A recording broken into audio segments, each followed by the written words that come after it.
Bueno, estamos ya de vuelta en BLM Noticias abordando un tema que preocupa a Guatemala, preocupa a todo el país. Y estamos hablando de la desnutrición dentro de nuestra niñez y precisamente esta mañana hemos invitado a una persona que está a cargo, uno de los responsables de ver que la cifra de desnutrición en nuestro país vaya reduciendo. ¿Cómo estamos avanzando? Esta mañana nosotros le preguntamos a nuestro invitado, está con nosotros Germán Rafael González Díaz, que es secretario de la Secretaría de Seguridad Alimentaria y Nutricional, la CESAN. Muchísimas gracias, Germán, por estar aquí con nosotros. Buenos días, mucho gusto y es un gusto estar aquí en Viva la Mañana. Para nosotros tenerte acá, porque vamos a hablar un poquito acerca del cuarto censo nacional de talla. Cuéntanos un poquito acerca de este censo y te preguntaba, ¿cada cuánto se lleva a cabo esta medición?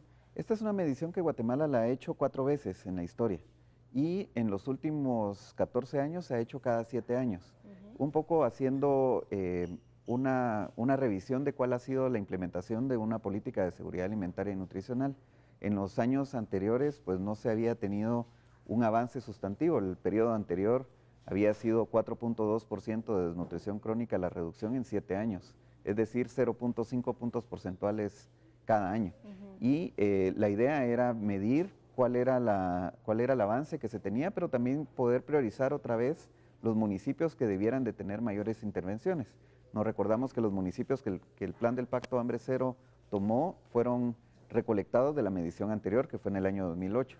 Y ahora lo que hicimos fue hacer una medición un poco más precisa para poder tener el avance que habían llevado esos municipios en estos últimos, un periodo más o menos de 7 años, pero que cuenta la historia de casi 10 años de implementación de una política pública, en la cual, por supuesto, se tiene un trabajo importante de los maestros, en donde ellos, casi 21.900 maestros participan en la medición, midiendo a todos los niños escolares de primer grado de primaria. Se hace de una manera censal, o sea, no es una muestra representativa, sino que es toda la población escolar en primer grado de primaria a la cual se le mide su estatura. Y esa se compara con un patrón, el patrón que la OMS tiene para referencia de crecimiento de los niños. Ahora, este censo entonces es específicamente para niños de 5 años de primero primaria. Ahora, de 5 años para abajo no hay un censo que mida, digamos, el nivel de desnutrición en los niños. Hemos visto ¿O por qué se toma esa edad específica? Esta es una técnica que se ha utilizado en Centroamérica por los últimos 40 años. Dada la ausencia de estadísticas en salud anteriormente. Se han hecho 36 censos de talla en la región centroamericana durante ese periodo de tiempo y lo que nos hace es poder medir la implementación de políticas públicas en seguridad alimentaria y nutricional que miden el efecto de esas políticas en una población que ya pasó el periodo de crecimiento en la edad temprana. Y por supuesto se hace mucho más fácil medir porque los niños están en la escuela. Y es mucho más fácil hacer la medición ahí y costo efectivo es muy rápido. Ahora, bueno, uno podría decir ya estos niños, por ejemplo, tuvieron atención debida, salieron y por eso se les mide, ya están, digamos, ya sobrevivieron quizá una etapa de desnutrición. Pero ¿qué pasa o cómo se miden a aquellos menores, que los recién nacidos que vemos en fotografías totalmente desnutridos, aquellos niños que no han llegado a los 3 años, igual vemos que sus madres, ellos padecen de desnutrición? ¿Cómo contabilizamos? O aquellos que mueren, que nunca llegan quizá a ser medidos. De eso se trata también la implementación del programa de la ventana de los 1000 días. Hay una acción que es bien importante, que es la medición del crecimiento o el estar haciendo mediciones del crecimiento constantemente. En los primeros 2 años de vida, por lo menos una vez al mes, los niños tienen que ir a hacer mediciones al centro de salud o al puesto de salud, y ahí es donde se puede aprovechar a que las madres puedan tener información y educación alimentaria y nutricional para alimentar a sus niños.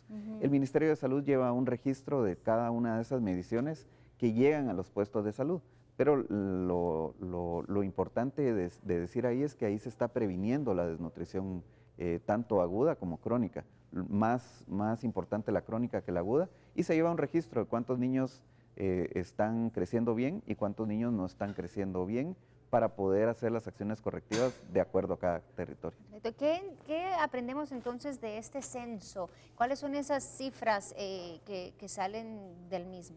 Este censo, bueno, lo importante de decir que se censaron a 395,000 niños y niñas, en donde se hace un patrón de referencia de OMS y que el 62.4% de los niños que fueron medidos están en un crecimiento normal. Ese digamos que puede ser la buena noticia, pero la no tan buena noticia es que 37.6% de esos niños tienen un retardo de crecimiento que los hace con una desnutrición crónica. Es una cifra bastante alta, o sea, si comparamos a nuestro país o estas cifras con nuestra región, por ejemplo, los avances que se han tenido en cuanto a disminuir la desnutrición, es una cifra que todavía preocupa, ¿no? Sí, y bueno, y resaltar el hecho de que comparado con la medición anterior, 45.6 era la medición anterior en el año 2008 y ahora estamos reduciendo 8 puntos porcentuales. Pero no se queda ahí, sino que también poder saber en qué territorios, en qué municipios la información permite desagregar todos aquellos municipios, territorios, incluso comunidades, de cuáles son las que tienen más y menos desnutrición crónica. En ese sentido, pues vemos de que el occidente del país sigue manteniendo la prioridad en cuanto a hacer intervenciones de reducción de desnutrición crónica, los departamentos de Quiché, Huehuetenango, San Marcos, Totonicapán, Sololá, e importante decir el departamento de Chiquimula. Exacto, que no es precisamente, el occidente, ¿verdad? El departamento de Chiquimula tiene unas condiciones especiales en donde recurrentemente los fenómenos climáticos hacen impacto en la seguridad alimentaria y nutricional de la población. Si bien es cierto, estamos mejor preparados para atender emergencias de seguridad alimentaria y nutricional, siempre llegan a tener un impacto y la idea de hacer las intervenciones lo más pronto posible y prevenirlas es evitar ese tipo de problemas en esa región. Perfecto. Hay ciertas metas, digamos, a nivel internacional, ciertas metas que tiene Guatemala y estábamos, obviamente, en este marco del cuarto Censo Nacional de Talla. Ayer en una publicación donde se decía que si seguimos al ritmo en que vamos avanzando, que ciertamente tú dices, bueno, se ve una mejora de los previos, digamos, de la previa medición, nos tomaría 25 años llegar a un nivel donde está, digamos, los demás países de nuestra región. Es un tema de cuál es el ritmo que le queremos poner e imprimir a una intervención para reducir la desnutrición crónica. Antes de este censo, el ritmo que llevábamos nos iba a tardar 80 años en disminuir la desnutrición crónica. Con los resultados que tenemos ahora, puede ser entre 20 y 25 años lo que nos tome reducir la desnutrición crónica. Si nosotros queremos hacer una intervención más rápida, pues eso va a depender de la voluntad política y de la inversión como guatemaltecos que hagamos en estos temas. Yo sé que en estos últimos años hemos tenido una mayor conciencia gracias a los medios de comunicación y también gracias a la participación de la sociedad civil en su conjunto, pero tenemos que todavía hacer más esfuerzos. No hemos cumplido la meta todavía y el mensaje es, si nosotros le ponemos más voluntad y más inversión a este tema, no solo desde gobierno que tiene que tener su responsabilidad bien delimitada, pero también desde los distintos sectores de la sociedad, hacer mejores intervenciones, a que los padres de familia puedan tener una mejor información para poder alimentar y nutrir a sus niños y que puedan utilizarse todas estas acciones de la ventana de los 1000 días como la lactancia materna, como la alimentación complementaria, como el lavado de manos o como el uso de agua segura para preparar los alimentos, seguramente vamos a poder tener una reducción más rápida de lo que hasta ahora hemos podido hacer.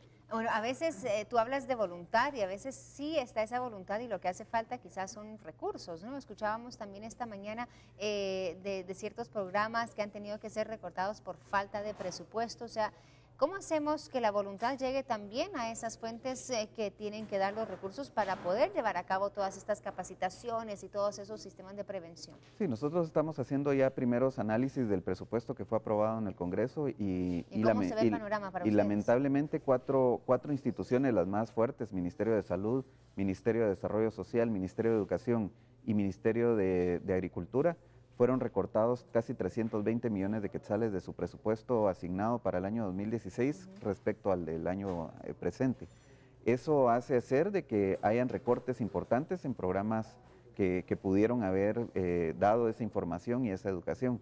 Nos preocupa mucho el hecho de que, por ejemplo, en el Ministerio de Salud no se haya apoyado a que se le diera más presupuesto a la implementación de la ventana de los 1000 días, dada la importancia que tiene para la disminución de la desnutrición crónica y el no haber dejado un programa que sustituyera al programa de fertilizantes. Estamos bastante, digamos, de acuerdo en el sentido de que no hayan un programa de entrega de fertilizantes, pero cuál es el programa que va a sustituir a una intervención que tiene que ver con la producción comunitaria de alimentos.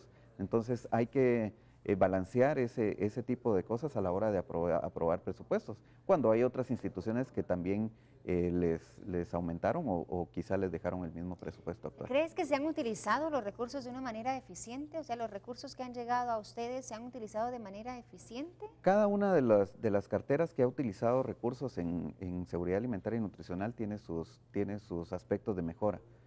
Oíamos ayer también en el Consejo Nacional de Seguridad Alimentaria. Pero digamos, no está en su óptimo el uso de esos recursos. No necesariamente es el óptimo, y es donde se tienen que hacer los ajustes.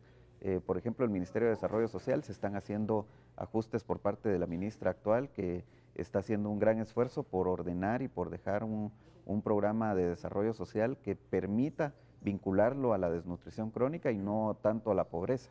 Eso es algo que ayer discutíamos en el Consejo de Seguridad Alimentaria y Nutricional, y que esperemos que al 14 de enero eso quede mejor ordenado para volcar los esfuerzos de otras instituciones como el Ministerio de Desarrollo Social a volcar a las familias a que puedan ir a los servicios de salud y que se les pueda tener registrados en un registro único de beneficiarios. Perfecto. Bueno, Germán, agradecemos haber estado con nosotros esta mañana hablándonos de este censo nacional de tallas, ciertamente cifras importantes, y como tú mencionas, lo importante es ver en dónde quizás están esas fallitas y mejorar el próximo año con los recursos que hay, hacerlos mucho más eficientes, porque sabemos que sí, bueno, se vienen tiempos fuertes en cuanto a quizá una crisis económica, ¿no? Así es, uso óptimo de recursos, y vamos a seguir avanzando. Bueno, estaremos muy pendientes. Gracias por haber estado con nosotros, Germán, y nosotros tenemos que seguir con más esta mañana. A destacar las 5 noticias que están dando que hablar. Veamos entonces, empecemos con este repaso en su mañana. Antes de que usted salga de casa, sí, conozca entonces lo que está pasando en nuestro país. Incendio consume local en Aguilar Batres. Las autoridades utilizan 5,000 galones de agua. Se usaron para controlar el incendio en una tienda de electrodomésticos de la calzada Aguilar Batres. Solo se reportan daños materiales. La número 2, detienen estructura extorsionista. Varios allanamientos se realizan hoy para desarticular una estructura extorsionista conformada por pandilleros de la Mara Salvatrucha. La operación Santo detuvo a 8 personas y busca unos 10 pandilleros más responsables de 3 asesinatos de pilotos de buses. Vamos a la número 3, salubristas aún no realizan acciones en carreteras, es la última información que tenemos. A pesar de que se esperaban bloqueos desde las 5 de la mañana, al momento no se registran problemas en carreteras del país. Número 4, niños migrantes se ahogan en aguas de Turquía. 6 niños migrantes se ahogaron después de que una lancha hinchable que llevaba migrantes afganos a Grecia se hundiera en la costa turca de Egeo. Esto indicaba el martes la agencia estatal de noticias turca. Además, la número 5 da inicio a año de jubileo centrado en misericordia. El Papa Francisco abrió el martes las grandes puertas de bronce de la Basílica de San Pedro para analizar su año santo de misericordia, afirmando que la misericordia supera los juicios de moral en su Iglesia Católica. En cuanto a los bloqueos, tenemos entendido, ya se nos están reportando de que sí hay bloqueos en Izabal, así es que los salubristas quizás sí están llevando a cabo estos bloqueos.